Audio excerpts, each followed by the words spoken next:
Ano pangalan natin, Be? Crystal po. Cristel. Ilang taon tayo? 16. 16. Ayan, si Cristel. At si Cristel ay hindi po maayos ang kondisyon ng kanyang mga nerves. Kaya po siya po ay nangangayaya. At ating i-reset. Let's go.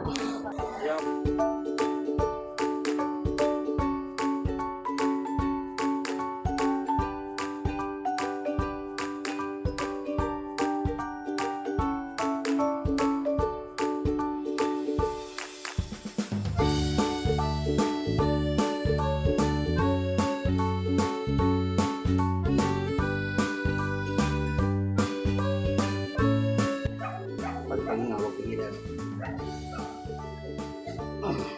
Hanggang saan umabot? Hanggang isa pa. Hanggang saan? Umabot ko. Bakit hindi ko naramdaman yan?